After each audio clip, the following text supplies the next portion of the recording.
everybody to this session on the solidarity economy and its relationship with community economies research.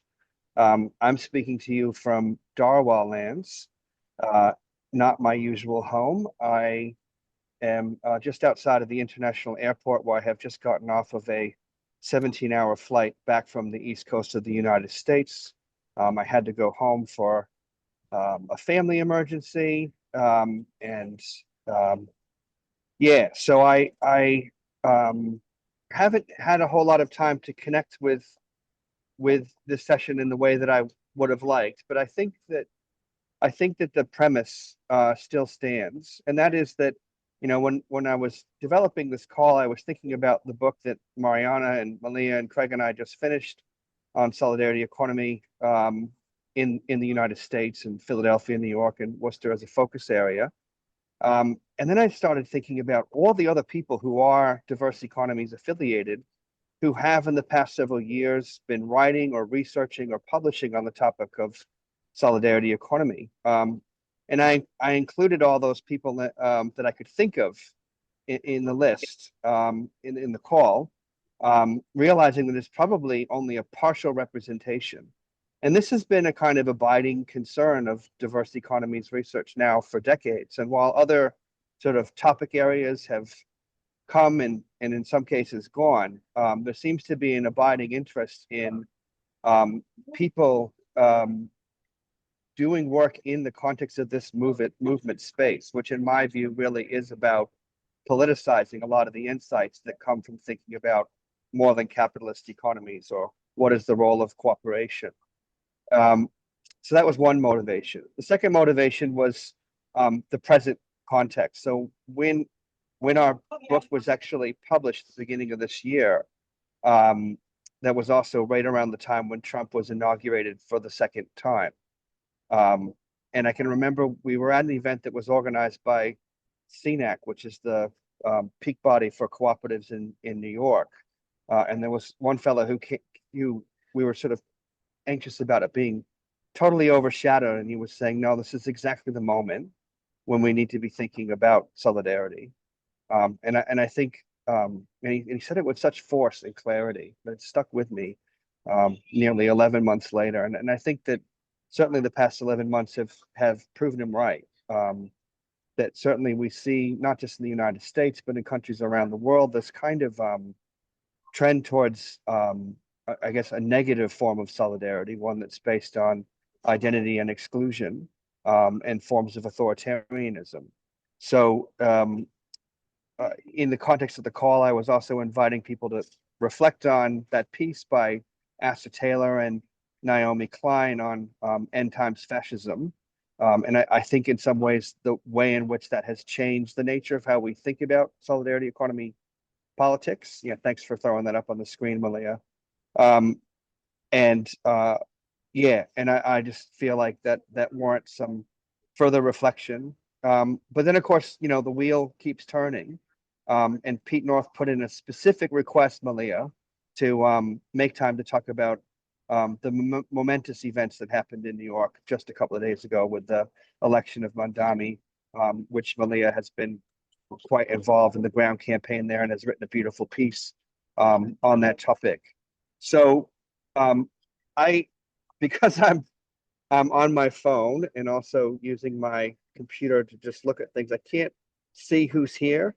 My guess is that everybody here probably has something to say about solidarity economy. So I think what I might do in the first instance is invite people who have published recently on the topic to say a few words, keeping in mind that we want to share our time. So that would be Marianna, Maliha, and Craig. I can see on my screen there might be others that could be joining us soon. And then I think it would really be fitting to kind of throw it open to anyone else who wants to comment in the first instance of, like, how do you connect with solidarity economy as a research topic or as a space of practice or politics? And then secondly, the kind of the present the present political moment and what that speaks to, or how you speak to it. Marianna, you just put in a request to stop sharing the screen. Is that so we can see who's? Yeah, okay. I think that's right. Yes, if you don't have slides, right? I don't think we are gonna. No slides. So, I guess, yeah, to kick things off. Oh, hi, Amy. Maybe another thing that we could do is if people could just drop into the chat where they're calling in from. That would also be a nice way to get to know people. I think it's slightly too big of a crowd for the usual whip around practice, but I was wondering if I might just invite whichever one of our co-authors might want to speak first, and then anyone else who wants to chime in after that. So, Marianna, Maliha, Craig. Marianna, why don't you go first, if that's okay, and then I can go follow you, and then Craig. Stephen, what do you want us to talk about? About the book or about the piece? Because I have different things. I guess two things. Like I was thinking that Andrew Zitcer and by the way, Caroline, I've had a nice exchange with her, and she sends her apologies. She's going to a 40th reunion at the same time, so couldn't make it. But I guess, yeah, a little bit about whatever, how we connect the solidarity economy, and then secondly, kind of thinking about or responding to the end times fascism piece, or whatever people want to do. Okay, well, thank you. Thank you everyone for joining our session, and thanks for this interest. So I'm going to be very brief. In terms of the book, I think what we were trying to do with this book is to make solidarity economy visible. And the major argument is that usually we think about cities within racial capitalist societies as entirely shaped by racial capitalist forces. So we usually think about disinvested city, the city of people of color, poverty, no jobs, police, bad environment, and all this kind of stuff, and the gentrified city, the city of the elites, of the global elites, which turn those parts of the city into playground. And they exist side by side, but this is all we have in our imagination. What we were trying to say in this book, that while it is the case, it's not the entire story. And in addition, those two cities, within each city, we also have a third city, which we call Solidarity City. So this is the city built by people despite racial capitalist forces, and by engaging into cooperation, into solidarity, supporting each other, supporting their community, supporting livelihoods. And this city is something that has been around for a very, very long time. So it's not something that emerged today or 10 years ago, 50 years ago. This is something that has been part of every single city in this world for centuries. And this is how our human society has survived. And solidarity economy, we are focusing on a particular aspect of it, provided communities the means of collective survival, but not just that. It was not only resistance to racial capitalism, it was already building the city in which they wish to live, building the city that could be our city of the future. And as Stephen mentioned, in that Solidarity Economy meeting that we were present, one of the participants of the movement said specifically that. He said, solidarity is what we need today. And not only because we want it, but because it has been around for a long time. We know from history, from looking into the past, this is how we have survived the most dark periods in our urban history. So mainly we were talking about New York. So that is like the thrust of this book, and we do a lot of stories. We do JS analysis of the data that we painstakingly collected and all this kind of stuff. So, but I'm sure my co-authors can add more about it. So in terms of this piece, and also connecting to that point is that, I was very taken while reading this piece. I don't know if many people read it, but basically the authors talk about end-time fascism, talking about how elites represented today specifically by tech billionaires getting their act together for escape, because they see that the earth and human civilization is gearing towards a catastrophe that they largely help to create and continue to help to create. But they live in some kind of fantasy that they can wall themselves off from it by digging into bunkers, by creating some isolated city-states and all this kind of masculinist fantasies of God knows what. So that was very, very well laid out and articulated. I thought what I didn't see in this article is how do we actually get out of it? Like what we can do to stand up to that. And they call for this kind of global movement that should organize coalitions or whatever. But I thought that part, which we also need to think about today, was less defined. And this also makes me think about that a lot of things that people have done in the past, they could be already used today. As this solidarity economy participant made it clear. I'm done. I'll pick up Thanks. on where you're just ending, because I was also thinking about talking about the end of their art. So I too am sort of interested in the core argument of the article.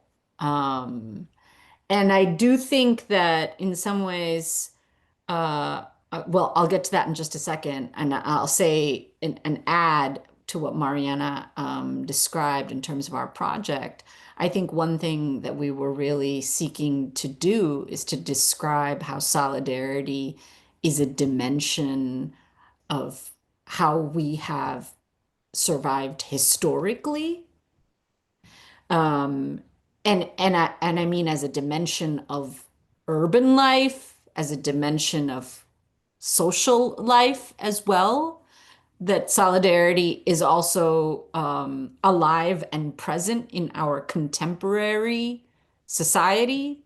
We can see that through different kinds of resistance movements. And in our book, we focus a lot more on economies that are formally described as based in solidarity economies.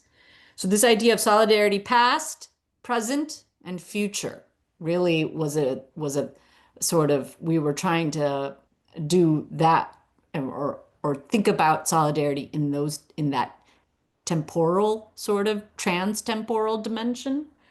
And when you get to the article in itself, right? The article is describing, and I think Astra Taylor and Naomi Klein have been both, very important thinkers in different kinds of ways. I've read their work for years and years, and this article is a little bit shocking, depressing, difficult, right? Because it shows that the old-time fascism, and it's hard to look back on old-time fascism with nostalgia, but that's almost what gets produced after reading this article, because the old-time fascism at least was premised on the idea of a society that would live, that would be utopian here on Earth, if only it could accomplish excising, removing these obstacles, right? So there is a utopian dimension to the classical forms of fascism, classical experiences of fascism. And this, what they write about, I think what Taylor and Klein are saying is this is a deeply dystopian understanding of fascism, in that they are anticipating, as Marianna said, a catastrophe. They're actually Another phrase that they use is Armageddon complex, and they point to Elon Musk's crazy obsession with inhabiting Mars, leaving behind this planet forever. And he has openly said that's fine if only 10 humans survive to repopulate and live on Mars. That would be enough for him, right? So this idea that a few elite will escape this planet and survive on another planet. And what that also means is that this planet is free to burn, right? Because there will be a small human minority that survives. So I think in the end, this article of, I mean, I gotta say, this is a Guardian piece. It's not gonna be super long, so I don't super fault them. In other work, Naomi Klein has definitely looked to, for instance, Argentinian solidarity economies, expropriated worker factories. So there's other bodies, other things in their work where they point concretely towards the kinds of solutions that they think are good solutions. Maybe it didn't come out in this piece.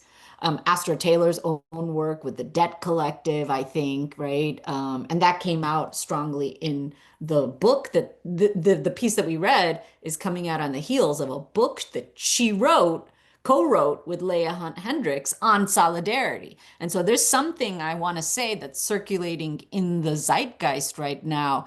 It's us, our book, but also a lot of other people are thinking about how it's clear, at least by the end of this piece, and they use Adrian, I think Rich's work in more poetic terms. What will be required is that we will have to create new kinds of alliances. We will have to stop asking people strong ideological tests, but simply extend a hand and say, do you wish to survive? Do you wish to actually not escape to Mars as one of the 9 people, but try to make life more survivable and livable on Earth, and actually a place where we can thrive, not just survive. And so I think I think I don't want to be too critical about why they didn't lay out the solutions right here, but I do think they have pointed in many other contexts. For instance, in the book that they write, the chapter 1, they pose it very starkly.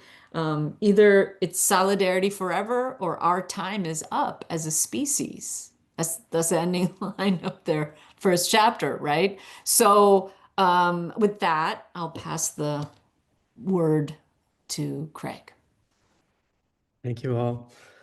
I don't know if I'm going to be a continuation or something a little bit different.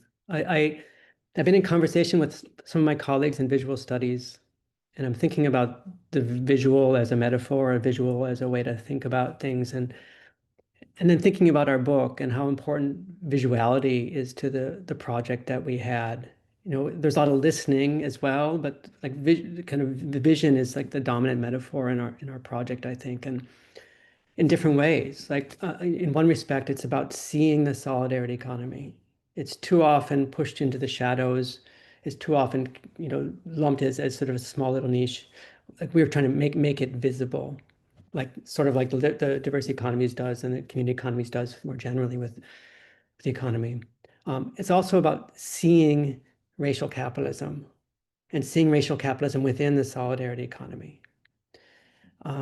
It's also about seeing cities as a site of political economy and as a site of solidarity economy and resistance. And it's about seeing the patterns within the solidarity economy so that we not only showing that they're present in all of these different ways in these different cities, but we're actually disaggregating the different sectors and analyzing them and how important that is if we're going to understand the solidarity economy and the conditions and the need for solidarity. We have to understand the divisions that sort of cut through and identifying those patterns. And then in the current context, I'm thinking about how the unseeing that's happening. I'm thinking about how the authoritarian regimes are unseeing racial capitalism with their frontal assault against DEI. They're literally erasing histories, images of women in museums, images of Black heroes, of Black history. They're being erased and unseen, and that's what we're facing. I'm thinking about how cities are being targeted. So we show how cities are a site of political economy and a site of solidarity and resistance. And it's maybe precisely because they are the site of political economy and alternative economies and resistance that they are being targeted in the most unconstitutional and militarized ways. And then I'm thinking about how the resistance now need to lean into those patterns, lead into those intersectional things. And we more than ever, we need to understand the divisions within the left, the divisions that prevent us from having robust solidarity. And we need to find those ecotones, find those edge zones, do that work of bridge building and solidarity making across those divisions. So it's important to lean into those things that we were perhaps naively identifying in the book because we didn't really anticipate the assault that we would be facing in the present. And I'm thinking about the unseeing that has to happen as a defense against the dark arts of the ICE and how we need to hide people who are going to be picked up by ICE and deported. At the same time that we need to see the state, see like a state and see the state. And so I'm thinking about some of the work I'm doing in and around Philly to try to map ICE's activity and people on the ground going to like surveying the neighborhoods and keeping track of where they are and having secret maps of where ICE is because we don't want them to be public because they might be responding to that. And so all of these things just made me think about sight, the visual, the hiding, the resistance, the cat and mouse, and make me more convinced than ever that the kind of work that we were doing, again, rather naively given what has happened, is really, really important for building where we need to go. And maybe a final point, I do worry about scale. I think a lot of us shouldn't have been, but we're taken aback by the scale of the authoritarian thinking about how to bring their vision into the world. You know, the Project 2025 stuff and just the levels and just the cascading things. And so sometimes I do worry about not grasping well enough the scale of what we're facing. And if the kind of resistance we're building is going to be adequate, even though I think that the cities need to be at the core of whatever we're building. And Mamdani in New York City is such an inspirational point of resistance and inspiration. That's it. Thanks to my co-authors. I really anticipated that at a minimum, Andrew Zitcer, who wrote a fabulous book called Cooperation, Spaces of Cooperation Through the Body, which is also part of the Diverse Economies, Livable Worlds book series, came out maybe about 18 months ago. I was imagining that he would be on this call and be able to add to the conversation. In terms of how to proceed, I can see, Sarah, you've got a question, which I'd invite you to speak to it if you wish. And certainly we can answer it from the perspective that we had in the book, but I'm also conscious that we only have some folks here for a short period of time, given the lateness of the hour. So I'm not entirely sure how to proceed. Well, we could definitely take, you said Sarah had a question. That's right. It's in the chat. Can you explain what you mean by saying racial capitalism within solidarity economies? Yeah. So did you want to add to that, or even just? No, me? that Yeah. was it. I'm sorry. Sorry, Sarah. Yeah, sorry. Yeah, that was just Yeah. literally something that was said just earlier. So I just want to hear what people have to say. I said it, and I guess I'm just thinking about how the book is looking at racial racial and economic fault lines that cut through society, cut through our cities, cut through the spaces that we live, and how solidarity economies often ignore those racial fault lines, or they, if not ignore them, they try to push them underneath the rug because it's a dirty laundry that you don't want to expose because you might undermine the movement. And part of our project was really trying to stare at that, look at that directly, and see how solidarity economy, or sorry, how racial capitalism has shaped the context in which solidarity economies emerge, and which is not to say that solidarity economies are reducible to that. They actually resist that in many respects, but they can also reflect those contexts in which they are emerging. So that's what I was getting at. We need to see how some segments of the solidarity economy are predominantly white, and some are predominantly non-white, and sometimes those are fault lines that need to be addressed and analyzed.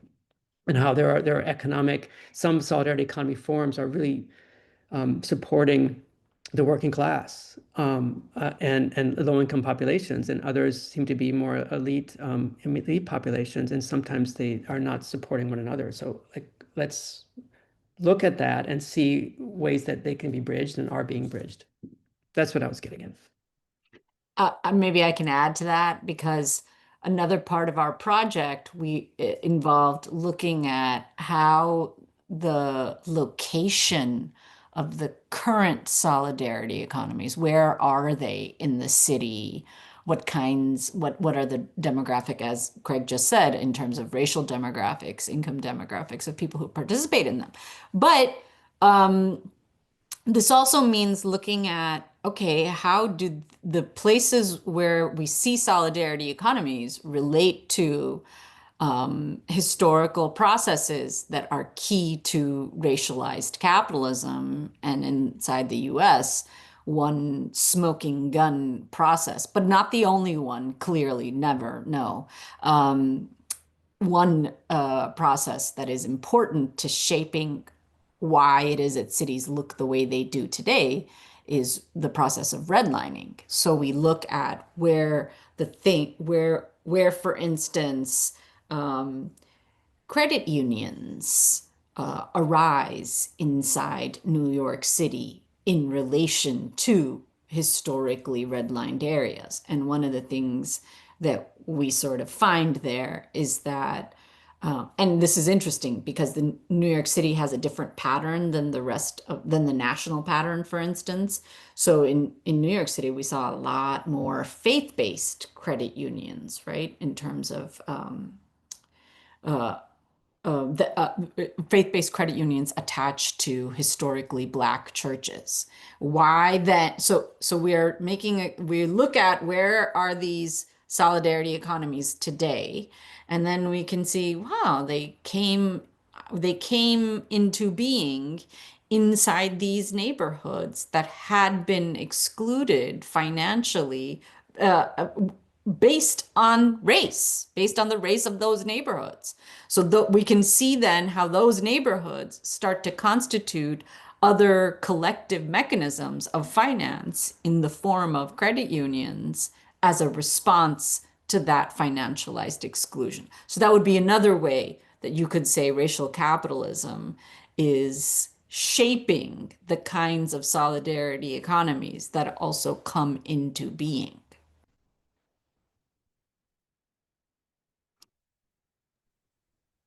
Thanks.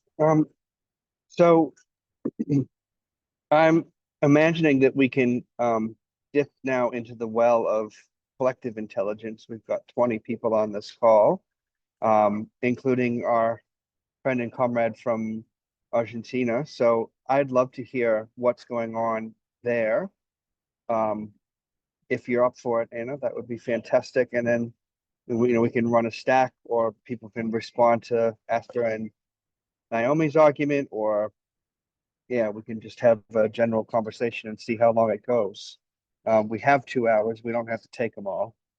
And at some point, my jet lag is going to kick in. Maybe not at the moment, but soon. So Anna, and then Manu, I can see that you're next in line, so I'll keep a stack going. Gracias, Stephen, and everybody. So should I address people as camaradas? as a starter. Of course. Camaradas del mundo. That warms my heart. I guess that with the events happening in New York, a new light has sparkled here in Argentina, but we are going through very difficult times because our national administration is in the far right, and that language of literally saying, for example, that some people are disposable and could die or should die and it wouldn't matter, that kind of language is the way our president addresses the public. So we are living under a sort of an authoritarian linguistic regime now that makes it so that even thinking to say dear comrades or spelling out words that would be natural for other times in Argentina is unthinkable. Yet at the same time, as I was hearing you speak, I can relate to the fact that even in very difficult times, there's always something happening, something to the fact that is not utopian in the sense that is not here yet, but utopian in the sense that Martin Buber used it, which is hope that is continually being expressed in concrete actions. Having said this, I also want to say that I do agree in that not only in the United States, but also Argentina and elsewhere, racialized ways of doing history and speaking about what has happened is still very current. I mean, it happens all the time that certain peoples are made invisible, or like I just said, are the target of a direct violence, not only discursive violence, but real body violence. Something like this just happened in Rio de Janeiro, and my colleague Maria Soares from Brazil may be able to speak more to that. But these razzias, these killings of people just because killing can be done, is the climate in which we're living. So that's very difficult. Like I said, though, because of the work we do in our team, we also focus on the things that are happening all the time and are expressing social solidarity and cooperation, not only in work, but in other areas such as education or health. I'm going to put a couple of links in the chat just so you can take a peek later. But I would like to take a couple of minutes just to spell out the link I just put in the chat, which is a book we put together with several people who are either professionals in the mental health, public mental health system in Argentina, or are people who are called here the people who use mental health services. Is difficult to put this into English, but meaning that people who are professionals and people who are using the public health system come together and form what we call cooperativas sociales, social cooperatives, very tiny, small endeavors that have been documented by our team in collaboration with other people. And I want to piggyback on Craig's comment on the visual, because in that book, we made an effort to show what it looks like. You know how sometimes you are theorizing on something and writing about the visual, or about visualizing, but maybe you don't happen to use pictures, for example.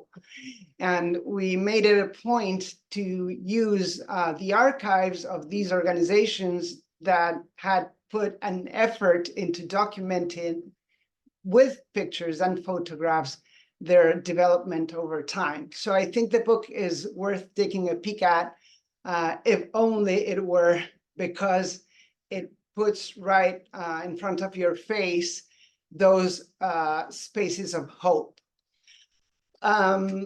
The other point I would like to make is about, I think someone used the term of strategic alliances or something similar. And we've been thinking about that concept that is dear to my heart because of where I come from in ideological terms. And yet we've been working with a slightly different concept akin to that one, but different, which is dynamic coalitions. And we are using this concept, I guess, for the very reason we are speaking today, which is that the velocity of the changes are so fast that our minds maybe are not equipped to thinking in terms that we used to, or at least I speak for myself, in terms of strategies and planning and political involvement in the way I did when I was young. But now it's more of a very dynamic way of coalitioning over sectors and across time. And what happened in New York reaffirms to me the need to keep on thinking about that concept as well. I will stop here. I will put a couple of links in the chat just so if you want to explore the work we're doing in Argentina. And of course, I could speak forever about this topic, but I know we're a lot of people, and so I just feel that we need to pass the word and share. Gracias. Gracias. Thank you for that. So Manu is the next person in the stack. And then Anna just also mentioned Maria, so it would be nice to make some time for her as well if she's inclined. Take it away, Manu. Hello, hi everyone. I'm just I've just I guess I have three thoughts around what's being discussed. The first one is a sort of a question around enacting an ethics of and a practice really of care in the terminology we use in solidarity discourses. So I'm just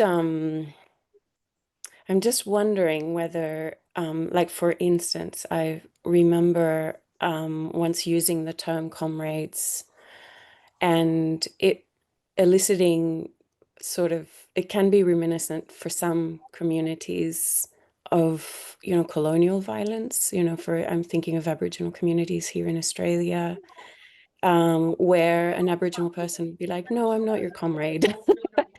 And just raising this as something to yeah, I guess to mull around in terms of in some culture, just to have a pluriversal kind of thinking around terminology, because I wonder if it is linked to maybe some tendencies that it might be very uncomfortable for us to think about that, of that scaling up thing versus scaling deep thing. So scaling terminology up versus scaling deep and using pluriversal methods of coming up with place-based and context-based terminologies around solidarity is what I'm thinking of. These are all just reflections. I'm just thinking. And No, I another think thing. that's a great point. If I could address that point before maybe you get to the other ones, where I'm definitely interested in too. But I think that the vexedness of terminology. Sorry, Stephen, am I jumping the queue? I'm really terrible. Is that terrible?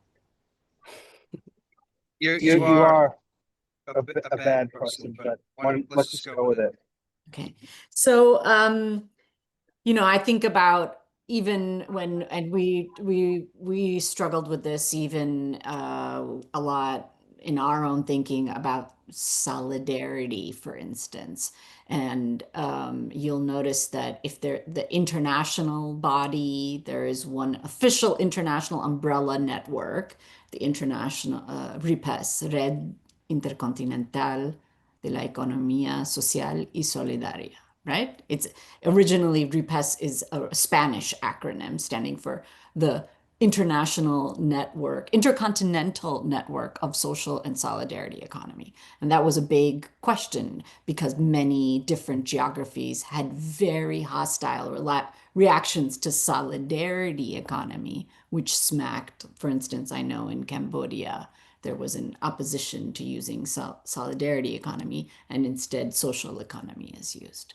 And yet those very same practices are going to coalesce around instead in Quebec around social economy, not at all, not really around solidarity economy. So I agree with you. There are many, many, many terminologies, and those are place-based, and those do require a lot of depth.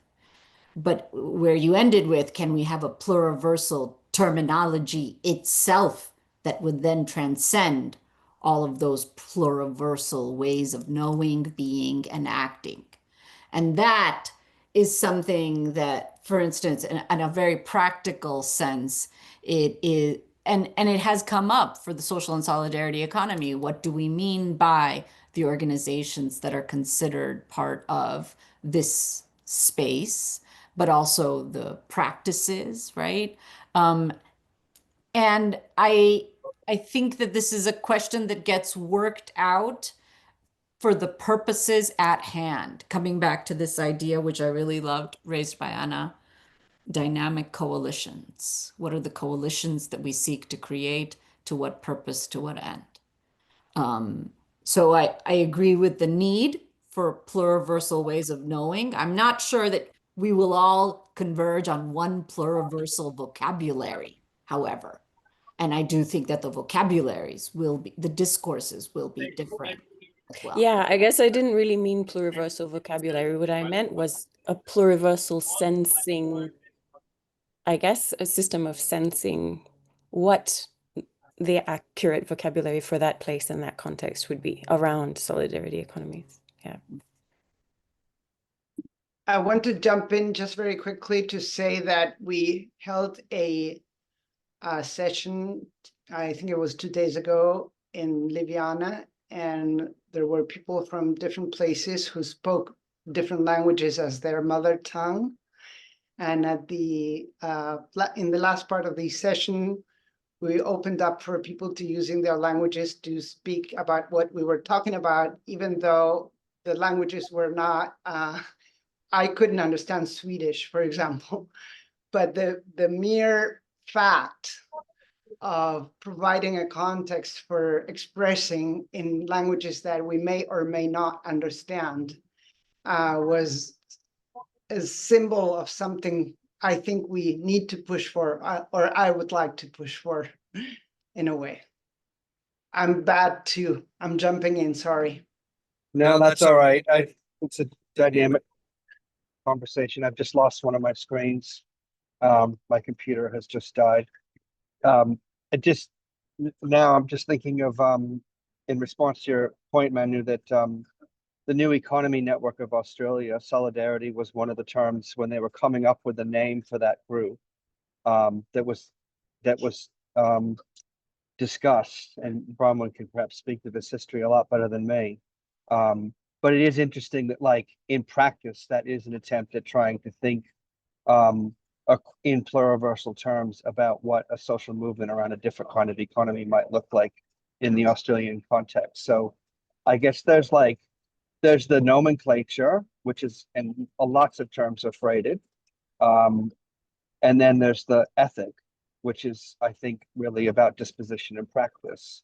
And for me, solidarity names a kind of disposition or practice. And I guess to make one more point as well, like comrade, of course, also has a kind of Marxian connotation as well, which is deeply freighted. But just thinking about Leah Bettersmoke Simpson and Glenn Coulthard and other writers from the Turtle Island context who are, like quite informed by Marxism in their politics around indigenous sovereignty. So the relationships can be a bit complex. I'm gonna have to try and figure out how to. I can help. I back can to- help. I see Oh, Bronwyn thank with you. her hand up, so I can Oh, help take good. stack And for and you. let's not forget that Maria, if you we'll put you in the stack maybe after, if this is kind of a back and forth. I think Sure. one had another question. I'm sorry, Bronwyn. Oh, no, that's fine. I just was trying to make sure I wasn't jumping because I don't know what Stephen had. It was when you mentioned me, I thought, oh, lovely, I'll come in, but only if no one else is ahead of me. No, I thought Manu had another question. Manu asked one. Okay. Didn't you have another question? Did you want to say something else? I did, but that's okay. I think in, so that everybody gets a chance, I think we'll just go with that one. Thank you.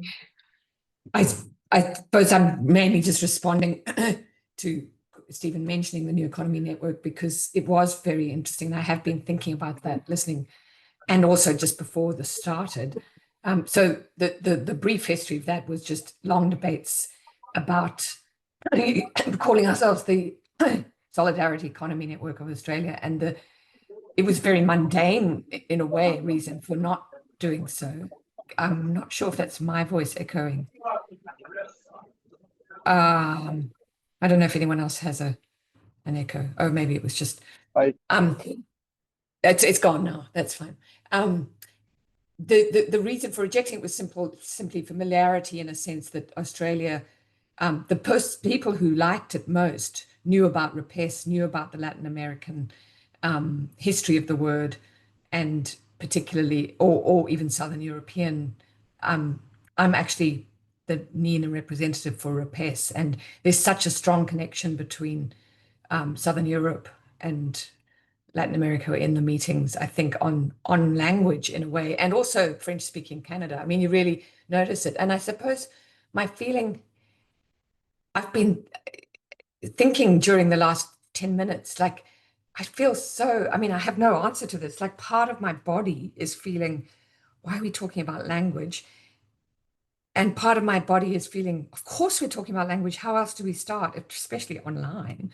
And Stephen said something at the beginning about bodies being in a room together and this new book. And I think, partly just physically being together. I mean, Anna, I love your suggestion about people speaking in different languages, even or perhaps especially if most of the people in the space can't understand that. And I knew somebody very briefly once who had basically a gift of being able to understand what people were saying, even when she didn't understand the language, because she was so attuned to their body language and the context and all the other ways of communicating that only happen if you're empathic, as Stephen said. But quite how language is a shortcut to trust. And when someone hears comrade, some people feel warm, other people feel oppressed. And I don't quite, I mean, maybe I'd love to talk about how do you come into a group where there might be a dynamic coalition and lots of people that you don't know, but you're all, which I think is happening right now, kind of searching for some sort of workable way to live together better. And in this group, we know, because what Liviana is, that there's a certain kind of assumed trust, but what builds that in a group of strangers? If you walked into a room called an ordinary space or something like that, and it didn't signal anything, a New Economy deliberately didn't signal anything. It was just new. And then it got, it's hostage to the tech economy. Even new doesn't work because it's hostage to tech interpretation. What are the practices that signal? And maybe it's just listening and being empathic and transmitting curiosity and calm, even when emotions run high. Part of that, I think, is important. So, and that's not very intellectual, but I know this group wouldn't exclude that as a non-intellectual comment. I'll stop. So Maria, you were invited by Beautiful. Anna to speak some time ago. Thanks for that comment. You're right, Barnum, that was really nice. Did you want to add anything or expound on what Anna was saying, or?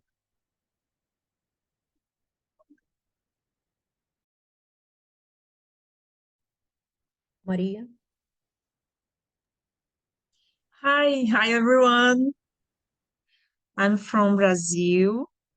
My English is not so good because a lot of time I'm not speaking English, so we lose the practice to speak. But my research today in Brazil is with women of solidarity, popular. Today we call in Brazil solidarity and popular economy.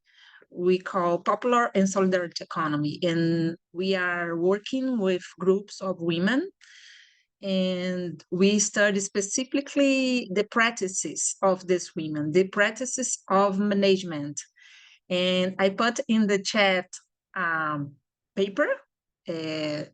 It's about the practice of organic management of conflict. It's a different way of manage the conflict of these women in this today practices. So they think about conflict not as a shame, but has a learning process that helps the management of the business. So the paper is here to you for reading, and you can call me. I will put my number here in the chat if everyone wants to talk about these practices of women in Brazil in solidarity and popular economy. You can call me. Anna, thank you so much for inviting me to this moment. I think it's so important to create this big network of researchers. Thank you so much.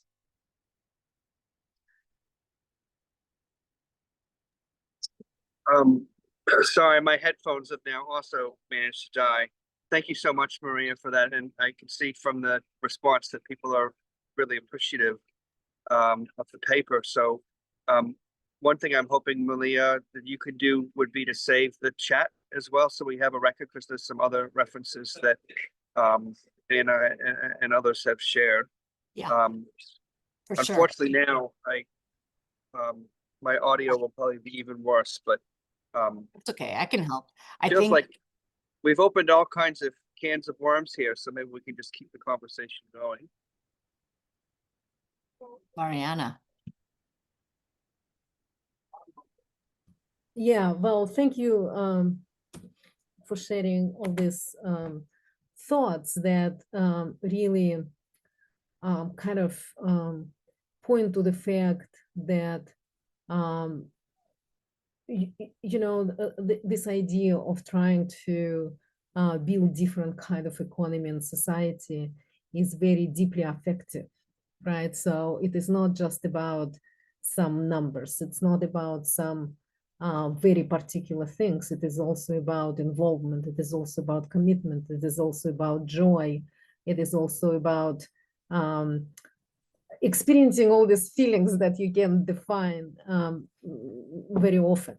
But what I also wanted to say is that in addition to that, when we were thinking about how to explain our focus in the book, which is formal solidarity economy institutions that also are kind of seen as part of the solidarity economy movement by the solidarity economy movement.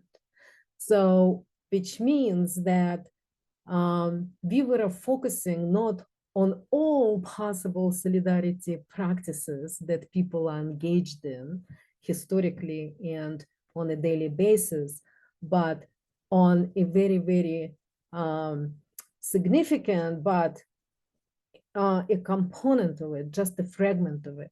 And majority of those practices, they permeate other institutional forms, and also they operate in informal spheres or unrecognized spheres of human life, such as social reproduction, for example, and all these other things. So that is very important to point to, that the focus of the book, this is like the beginning, right? It's not embracing everything that could be very crucial for solidarity. It is kind of scratching the top of it and inviting everyone to look at other forms and to do other things. And one more thing I wanted to mention is that, and I've been thinking a lot about it, is that when we talk about solidarity economy, we usually think of it as being, in a sense, autonomous from other political institutions in the society. So we often think of it as being separated from the state, from local municipal governments and all this kind of stuff. But in order to make things happen, we need not only nurture grassroots solidarities, we also need to engage with all other possible institutions that society has in order to move the society in those ways towards those goals as well. So that's why I'm so excited that, for example, Social Democrat won mayoral election in New York. This is huge, not only because, like, you know, it was like a revolutionary election in so many ways, but it is also an opportunity to start building solidarity economy, not only from our end, but also from this other end, which has huge significance historically and today and politically. So we need kind of to move on many different fronts. This is what I'm saying, not kind of closing in, but opening up. Stephen, I'm going to help you take stack. Bhavya, and then Amy, and then Craig. Hi. Sorry, I just have had a lot of thoughts, but it's also so good to hear everyone and sort of feel the solidarity in this, call itself, and it's so much needed in the times we're living in. And so I was just kind of thinking from that comment about, this continuum of past, present, and emerging forms of solidarity. And then it's not just solidarity, but solidarities, and it can take many forms and many meanings, context-based and place-based. And in that, I was thinking that we do touch upon a lot in many of the discussions that, I often hear of knowing in terms of different languages, of doing rituals, like different things that we can do. But a lot of times we forget that it's just like also just being is so important, just like existing, coexisting in, forms of solidarity that are also generative and need to be generated around collective grief and intergenerational trauma and exhaustion and rage, and the amount of hopelessness there is. And because you can only relate to hope if you know what despair is and what that collective experience of living with that despair is, because we are right in the middle of it. Like, you cannot go through a genocide and just think about a world that's better for us and how do we live with collective joy. So I just feel that there's that need for making or creating more of those spaces as well, where we just exist in our collective grief. And how do we do that? Because in a lot of, at least Western cultures, your grief or your sadness is your own. It's individualistic. You come out to share your joy. But in a lot of non-Indigenous and like even other non-Western cultures, especially like also like the culture that I come from in India, you don't shy away from being sad in public. You express, or you live in the community and you find ways to heal with the community. It's not, you're not ashamed for, so there's lots to learn, I think, and understand solidarity in these senses as well. So that's just the point that I wanted to kind of flag. Thank you. Thank you. I know that after you there was Amy, but I just want to say very quickly, yeah, and then Craig, but that like, thank you for I think when I think we were sort of not necessarily defining all of the solidarities that we might even be having here.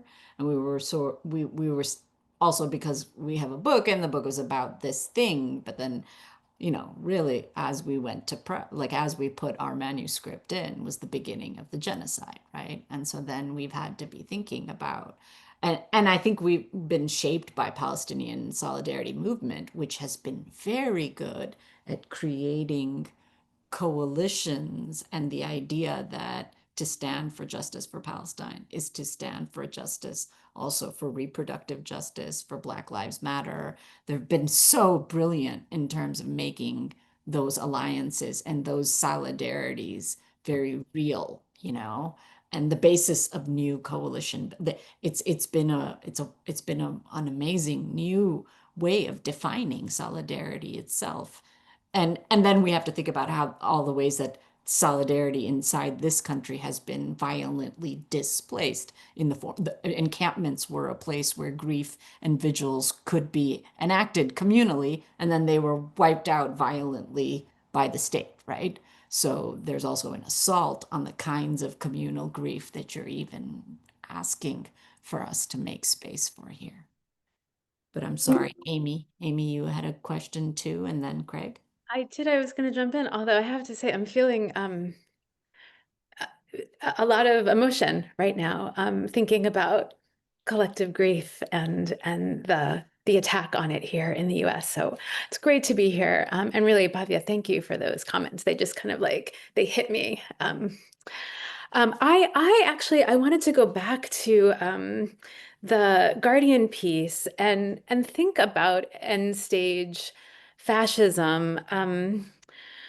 But both because it seems right, but it doesn't seem complete, right? So there's this sense of these are people in power who don't govern anymore. They don't have a utopia. They just have catastrophe and escape. And I wonder, I think that seems right. And I'm also skeptical of if we have that as the kind of lodestar, what we miss. Because surely it's also still a governance project. And part, as I was thinking that initially, and so I was going to ask Craig to speak, and he's next on the queue. He then said, part of what I'm doing right now is trying to see the state and map the state. And I was also really, when he described mapping, I'm in Philly right now, places where ICE is. And so it strikes me that this is still, end stage, catastrophic or not, still also a project of governance and coordination. And the question of doing solidarity economy work, but also maybe it's a resist and build question. I was curious actually to know, just Craig, what it felt like to be kind of mapping one space and then trying to map another, how that work fits in. It brought back scalar questions to me, but I worried. There was a part of me that just worried about taking the end stage as the precise metaphor for what we're in right now.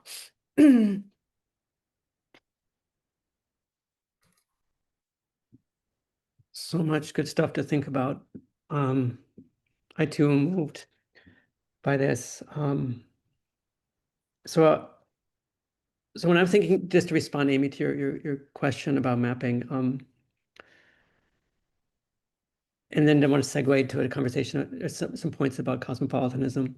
So I'm in the suburb, and I'm not in a suburb that is being heavily targeted by ICE, but there is a suburb not far away that is being heavily targeted by ICE. And so in my suburb, we're trying to figure out what role do we have to build rapid response teams to ICE assaults on our community. Do we build our capacity here, or do we build capacity to go help the neighboring suburb? And so we're just trying to figure this out. We're trying to install this, and so we have people kind of drive. I'm not one of the drivers, but people driving around every morning, mostly retired folks. So there's an intergenerational thing going on, and there's some students driving around just looking for ICE. That's what they're doing, and then they're recording it, and it's all shrouded with this paranoia and secrecy. because we don't know. Like we don't know what's going to happen if we get targeted. And these are not professional activists. These are people who have come on, just starting to do this activism. So there's an educational process that is happening. And that's very interesting. And we have a woman from Chile who grew up under Pinochet.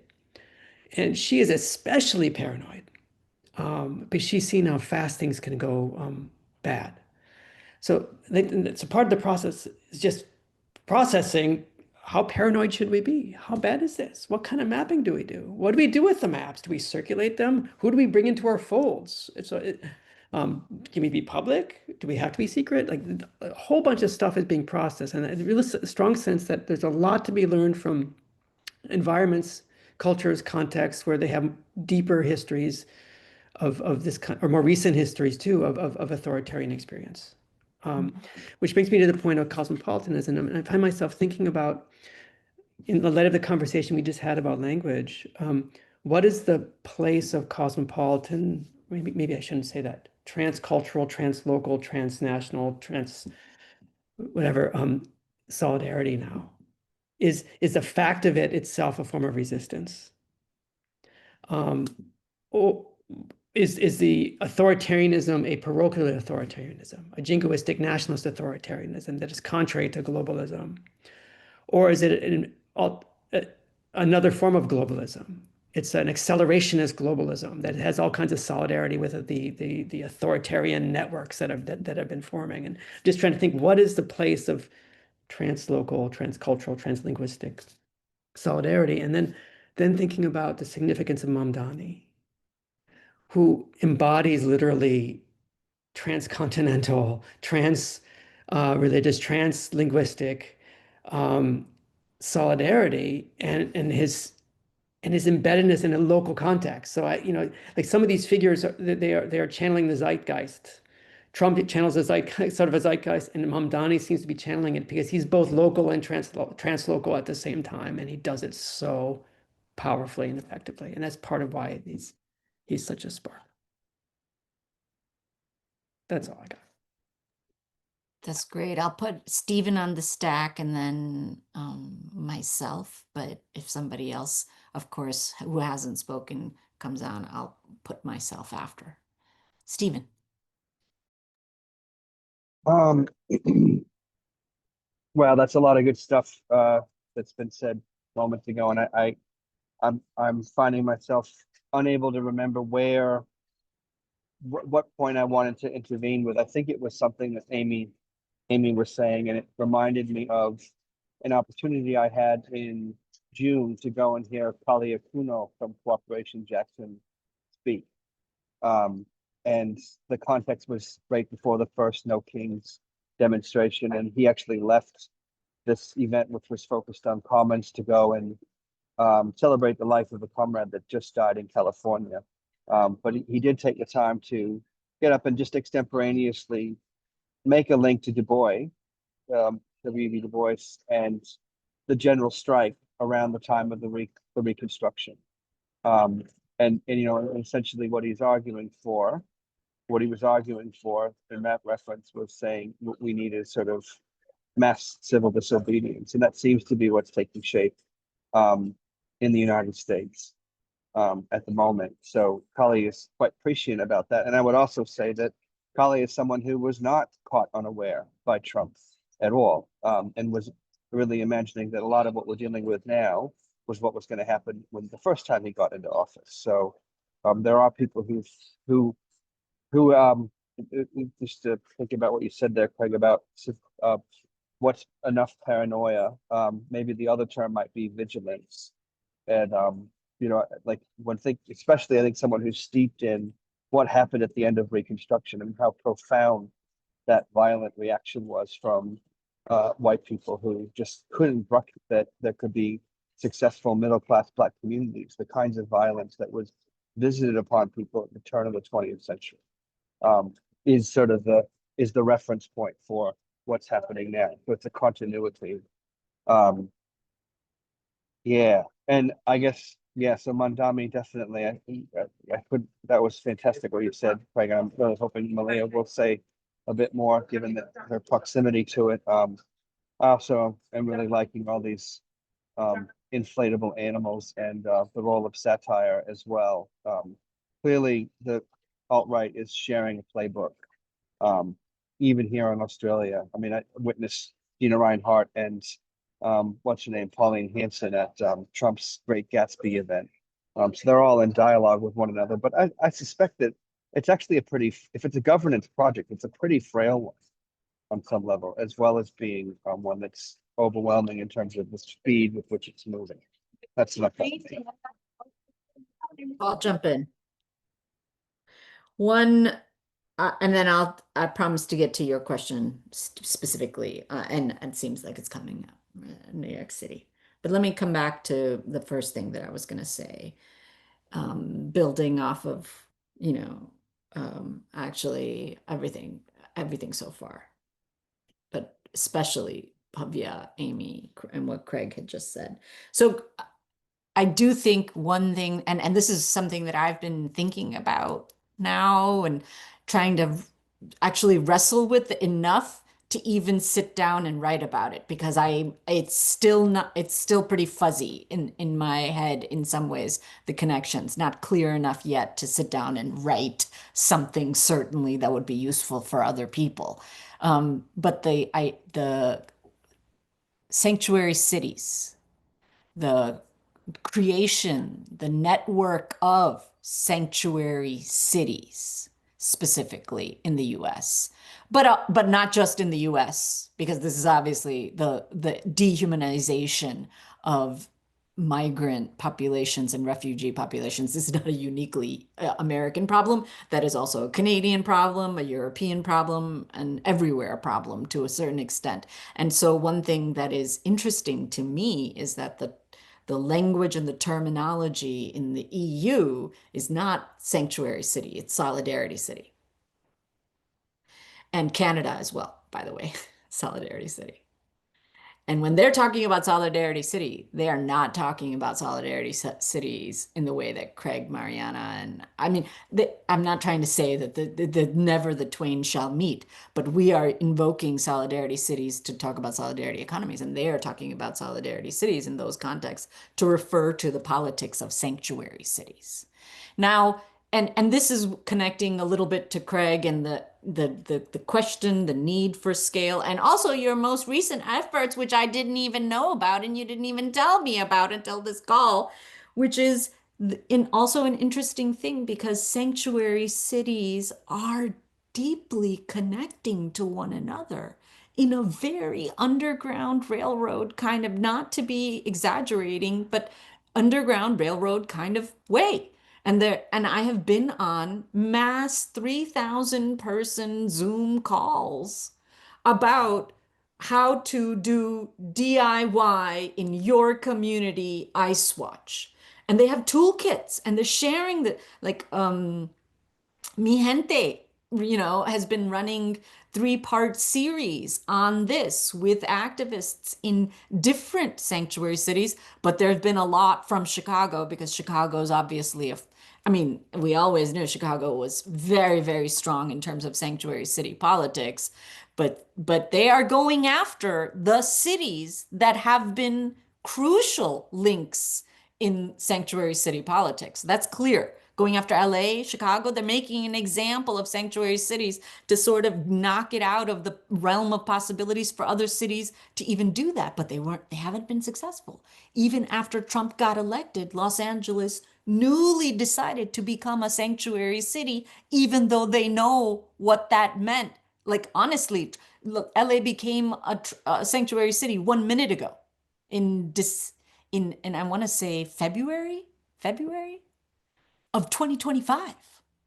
So the expansion of the idea of sanctuary/solidarity cities is a way to think about scale. And I think that they're going to have lots to say about the work that, for instance, you're doing, and I'm going to send you some of that. Second, this question that comes up on New York City, and I sometimes I hesitate to talk too much about New York City, because it feels like, when you live in New York City, you're used to thinking like, okay, this is there's a New York centrism that sort of seeps in a little bit. And so I'm cautious of that a little, and I don't want to, some part of me, and my heart soars, of course, in terms of what Craig said, but I'm also always cautioning myself to not also be so so much on the thread of New York is going to lead the way in some kind of way about this, right?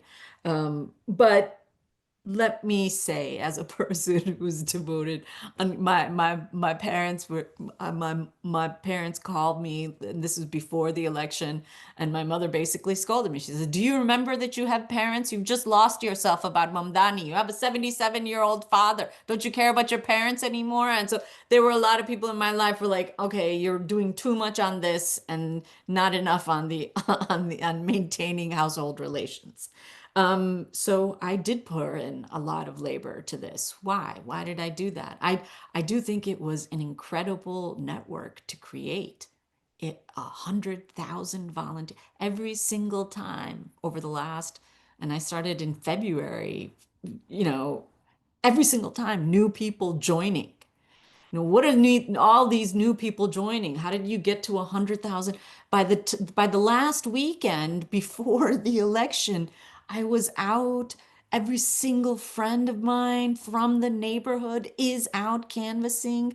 3 friends text me, but they end up trying to canvass my house. I go out and I join them, and then another 2 people are trying. I mean, it was madness in terms of the level of energy and positive sort of bubbliness that people had around this.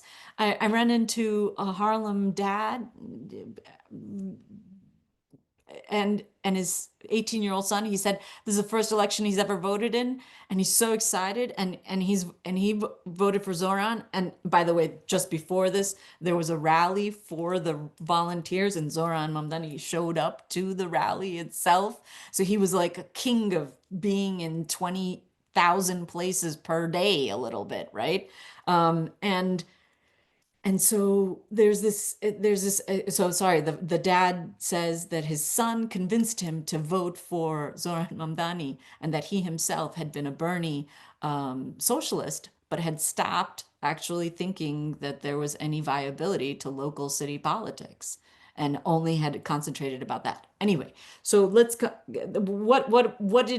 do I think is so exciting? I think that 100,000 people could be for expanding bold social programs that advance socioeconomic equity, free buses, free childcare. I mean, not income means adjusted, free. Why? Because they should be the right of all citizens, and all citizens would have right to these services under he's been clear about preserving sanctuary city status. And in New York City, this also means extending lots and lots of different kinds of protections, one of which is, for instance, real IDs, but it would definitely include undocumented parents in these social services, like free buses, like free childcare. This would be expanding the rights to the city to include all of the people that live there, not just the citizens, right? And so I think that there was something about the scale of inclusivity at the urban level that also really excited people.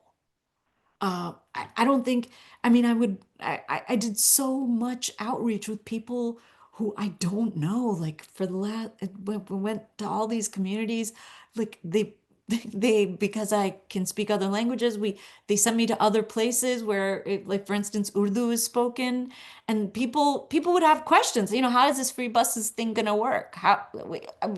Really? And the funny thing was, they didn't question housing, even though I would say housing is way more expensive. They didn't even say boo about childcare. They were like, no, I get it. Childcare is crazy expensive here. Yeah, that should be free. And then they would come down to buses, but not really buses. And then it was kind of extraordinary, because I would talk to them and be like, actually, this is not, you've picked the second least expensive program to pick on. Why? You know, like you said yes to the so many other things, and then also who is riding buses? Primarily low-income people. Actually, there is a big kind of class hierarchy, especially inside public transport, because only buses are actually accessible to those with mobility issues. They are the only thing in New York that you can take if you have a wheelchair, for instance, guaranteed. Anyway, I know there's more that I could say about Mamdani or why I think that was exciting to a whole swath of people. And then now the good thing is we're also seeing a coalition emerge called the People's Majority, which is going to comprise labor unions, but also Jews for Economic and Racial Justice, plus some other groups. And so this is going to be an independent, I think, civil society kind of organization of people that have actually endorsed Mamdani before the election, but they're saying we are going to be an independent group that is both pushing for this same agenda that he campaigned on, but we're also going to make and hold him accountable for this agenda and for delivering this agenda the way it was promised. So that's going to be I think a necessary that if I mean, kind of my piece was a plea. This 100,000 that became so excited they need to go here. Either they need to go here or they need to just go work for the city. And just today, I'm seeing a circulation for jobs. And are you committed to this project? I mean, I do think I keep hearing it. There's a lot of people who want to work for this kind of a city administration. So let's see what the turnover also yields in terms of increased enthusiasm for a city that can deliver social services designed to promote equity. But I'm going to stop there. Bhavya. Yeah, I just wanted to say that, like, I mean, obviously, all of the ways in which his campaign has sort of kind of been so, refreshing, and what he represents, and like the multiplicity, and just the way he sort of manages to touch upon a lot, and the wit and the humor. So there's lots like working for him. And then there's also like all these parallels that are drawn, that this is also like the era we're living in, where politics becomes about this one man leading, and he has a vision, and he has, but I think in this case what is different is that, and the credit goes to New Yorkers for that reason, but that it is, and somebody was writing this on Instagram, and it was beautiful, that he needs people as much as people need him, and that uh, symbiotic relationship needs to be remembered, because that's the thing with right wing, like these male figures, uh, including Modi and including like Trump and all of these people who just become one, they become representative of entire politics and system and what its meaning in the sense. But here it's basically people have invested back, and everybody is sort of, like you're saying, thrilled about it, and they're contributing to it because they think something will actually emerge. It's not just like a break, but it's also like recreating something together. So it's a show of solidarity for that reason. And I hope that he doesn't end up then becoming this one, figure and just that, but remains that kind of decentralized. And so, I mean, as excited as it feels, I'm also scared, but yeah, we have to like also watch, because they're not going to make it easy for him. Like he's going to struggle, but it's I mean, but literally that's the thing is people that fighting. as much as people want to talk about him, I want to say, I mean, it's not like I was hanging out with him. I was not hanging out with him. I was only hanging out with other volunteers. And the fact that that was a contagious effect inside the city, that you started drawing in your friends, and it was astonishing. I cannot tell you how many times I showed up to a shift and there was a 15, because there was a teens for Zoran section. There's a 15-year-old in charge of the canvassing shift. And I want to say almost every single time I showed up, I was the oldest amongst I was like the grandmother of the group almost.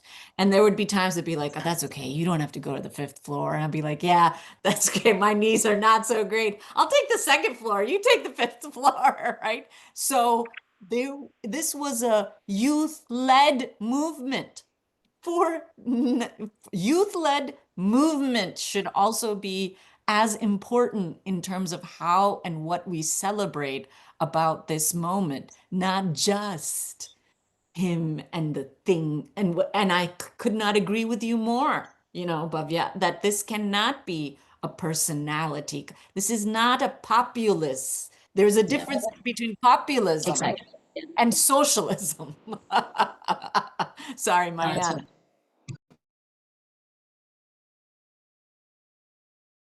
Oh, sorry.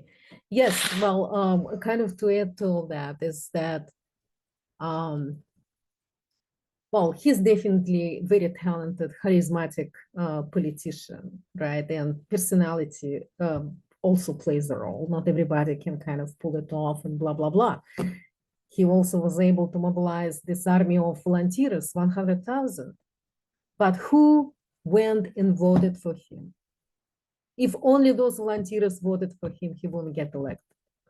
So my point here is that people understand socialism, even if it is not named as such. So these kind of basic things, and this is what Solidarity Economy is also trying to do, people get it, people see it, and once they have trust in political institution, like in this case, they had it, they went and voted for this. But I also just want to say that it's not just New York. Excuse me, I live in New Jersey. I work in New York, but I live in New Jersey. We also elected a Democratic governor. We just totally dissed, all Trump recommendations and everything. And so did Virginia. Think about what California did with this Proposition 50. There I thought it was, I don't know if you guys know, but what they did, they decided to gerrymander the electoral map in order to carve out 5 more Democratic districts to counterbalance what Texas already did. Because Texas gerrymandered their map and carved out 5 more Republican congressional districts.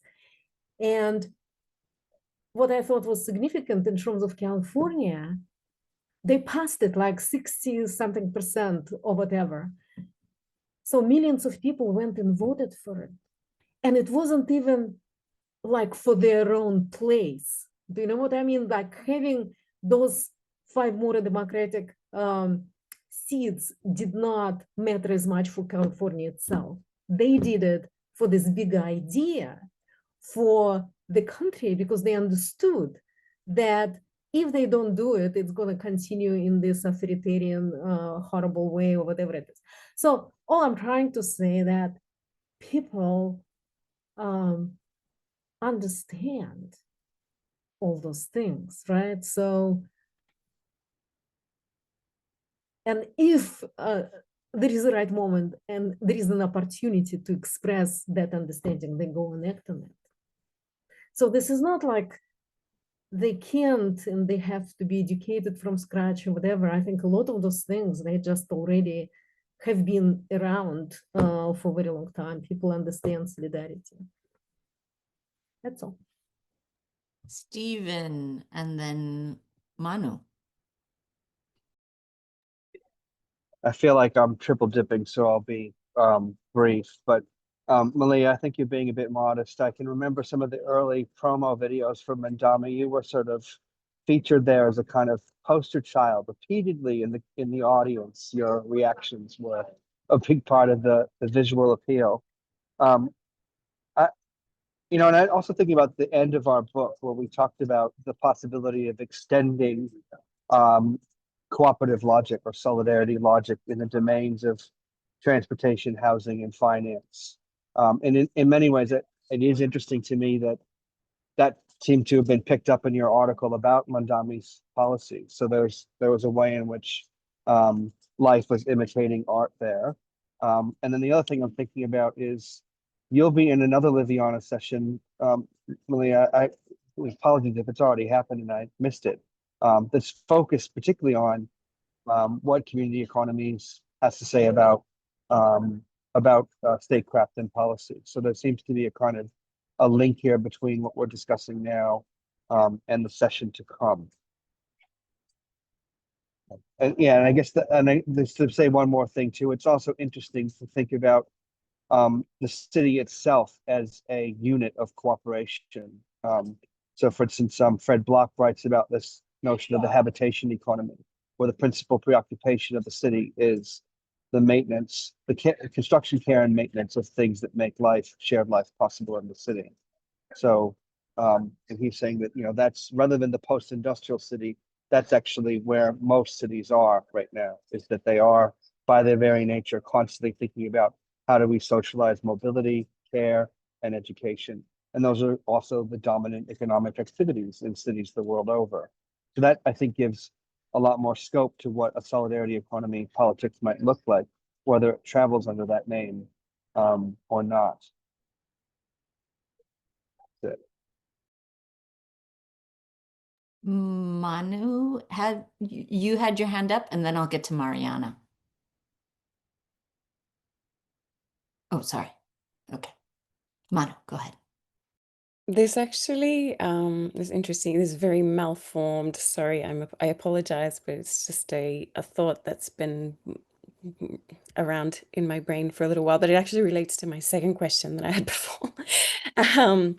So I noticed Craig, in his wonderful words, used the defense against the dark arts terminology. And I find that quite interesting in that what Maliha was talking about around the fact that the mobilization is happening on in the realm of young people. And I am a youth worker and I work with young people. And I do civic fresh food with young people. So what I'm interested in, I guess, and this is a thought that's hasn't formed, kind of like what Maliha was saying yet to be able to write about it yet. But in terms of story, because it's related a little bit to what Marianna was saying before about people knowing what I guess what socialism is, or having a sense of what socialism is. And I'm thinking of the fact that the generation of youth that I am every day doing social work with are of the generation that has seen the Harry Potter movies. And that my generation was the generation that read the Harry Potter books. And I'm just interested in this evolution of storytelling around solidarity and how this is influencing, movements in general. Wait, storytelling about solidarity in not Harry Potter, but Yeah, in Harry Potter. So in I Harry don't know Potter. if you remember in the story, there is this idea of solidarity against the dark arts, or against a force that is, I don't know if there is a huge movement, and I think there's like a Harry Potter Foundation, and it is actually a very strong social movement, has been for decades. Interestingly, fun fact. But I'm just interested in this tension between, yes, we have this, we have extreme violence and harm happening in the online narratives and in popular narratives. And then we also have counter stories in popular narrative. I'm really interested in that anyway. You got to go, Craig. Yeah. Well, I wish I had more time to think on my feet, so I could have a more robust response. But it's a really interesting observation, and I'm reading it as about how scripted so many things are, And I'm thinking about the repertoires of action that are available to young people, and how the isolation of young people vis-a-vis older generations has reduced the capacity to develop repertoires based on the past. So that's one thought. I haven't thought much further beyond that. That's one thing I'm thinking about. Like there's something symptomatic about the reliance upon Harry Potter stories or other kinds of fantasies when addressing hardship like this. It's symptomatic of the way that the young people are isolated intergenerationally, at least in some contexts. I guess another reaction is how so much of politics is playing out these fantasies. I mean, that Trump is like nothing if not like a fantasy purveyor. Like he's just like from the 1980s or something. He's playing out like Cold War, whatever. Like there are scripts there too, and it's farcical but it's also like terrible and devastating on people's lives. So there's something like this meta text going on that's playing out on our lives in wicked ways, and that's not real, and yet it is so real in terms of its consequences.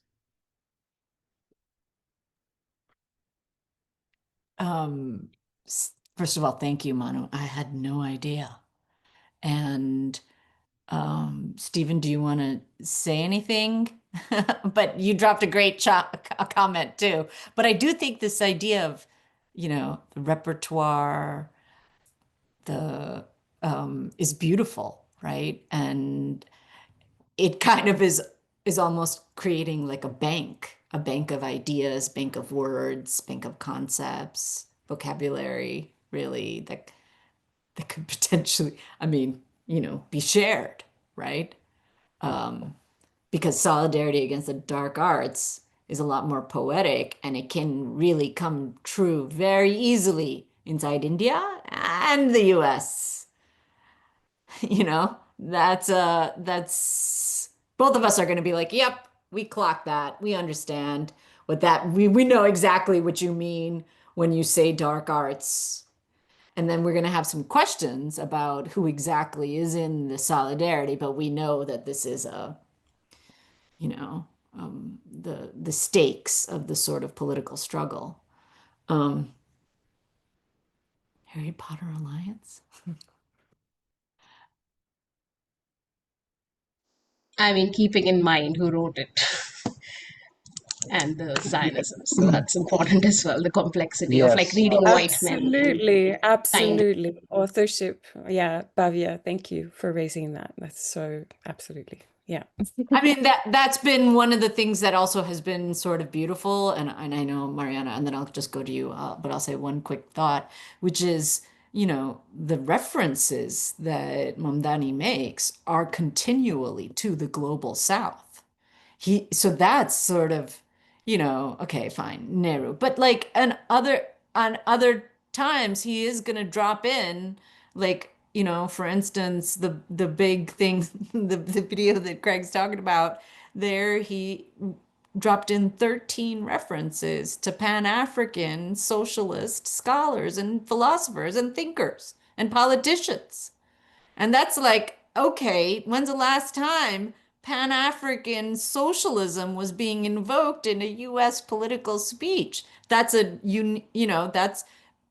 okay, I'm stepping away from the heroification, but I do think what is beautiful about that is a linking of political struggles that's taking place, and that's the internationalist aspect of his political, of his politics that is appealing to so many of us who can connect to that part. Marianna?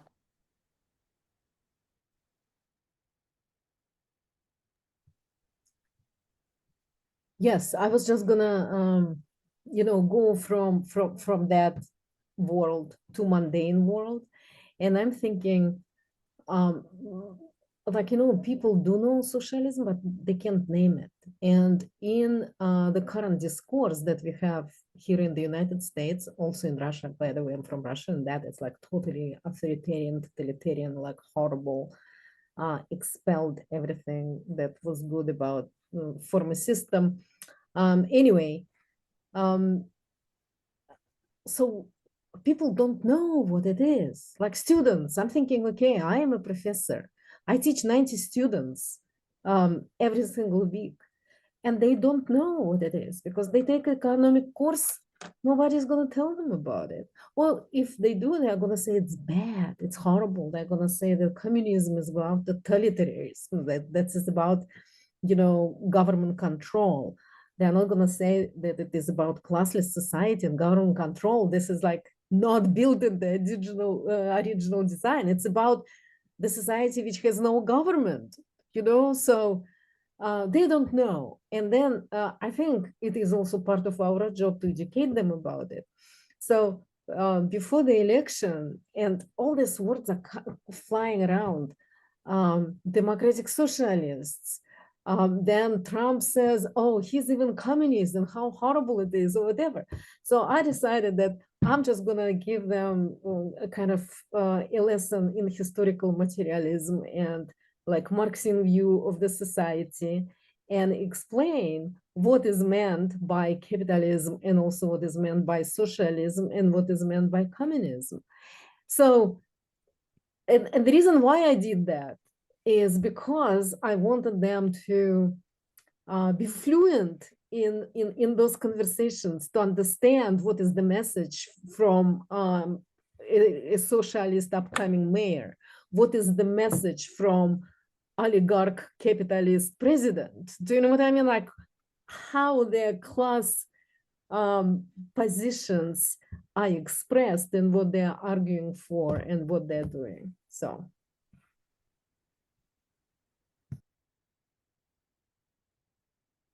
I can see in the chat too, so Lourdes is saying, is touching on exactly what you just said, Mariana, that there's so much propaganda about what socialism and communism is.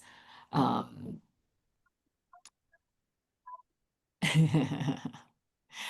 there? I just Yeah. wanted to say we are closing in on the allotted time that we had for this call. And yeah, I just thought that might be worth mentioning. And then this has been a very lively and interesting conversation, and I never thought we would be talking about Harry Potter and socialism. Like, introduce people and Octavia Butler. Like it is disturbing the way in which sci-fi has been a vehicle for right-wing, the alt-right movement, particularly of young men. Talking about something as innocuous as Star Wars, which is basically just depoliticized Dune, but then it becomes a vehicle for this right-wing fabulation. But maybe that's a lesson that we can learn in terms of the role of storytelling and worlding in terms of solidarity economy. That just in the End Times Fascism article, there's in rereading it, I saw this, and it speaks exactly to what you just said. But I thought it was beautiful when Kim Stanley Robinson repudiates how Musk is interpreting his Mars trilogy. He's like, no, you got it wrong. That's not what I meant, right? He's doing something that actually sci-fi authors are not want to do, which is to say you've got the wrong interpretation. But he came and he did that, right? So I thought that's interesting. But I do think, what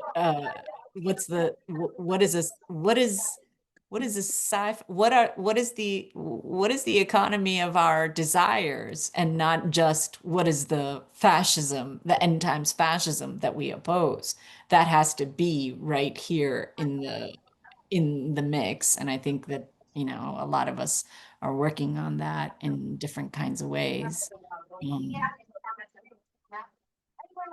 If there isn't anybody else who has does anybody else want a last word? Craig, Mariana?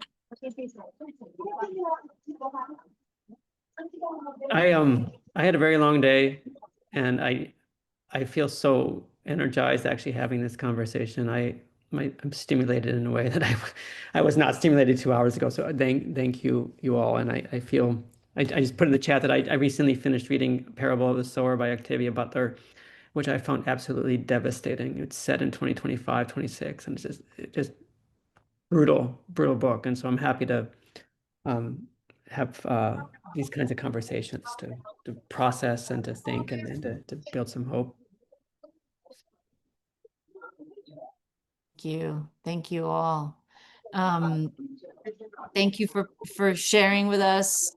And Maria, I actually thank you very much for sharing that paper. I really do look forward. I will be reading it, and I did note down your email, so I would love to get in contact with you about it afterwards. And thank you, Ana Inez, who had also shared all these resources as well. She's a machine. She's been writing so much. So thank you for all of us. You know how to find us. Please, if you have any other thoughts or questions or things to share. I did share the chat, and thank you for sharing with us for this conversation. So Maliha, you'll be able to share the chat because I noticed even now there's more things coming in, last minute additions. So, I'll resave it, the most recent, the last. Well, hopefully we'll see you all in other sessions, including that one on policy, which is, when is it happening? I'm not on that one. I'm on the Community Economies Scholarship one on Monday. Okay. Okay. And Yeah. I'm on Hopefully that. all of our paths will cross again. Yes, I am on policy panel. Stephen, Thank you you. use this. Our Marianna. name start with an M. When is it, Marianna? It is about policy, community economy and policy, and several people are talking about it. There was one When? session at 2:00 in the morning today, for my time here, which I couldn't go, but there will be another one next week. Okay. All right. Looking Well, forward that to. leave us there. Lovely. Thank you, everyone. Thank you. Bye, everybody. Bye, guys.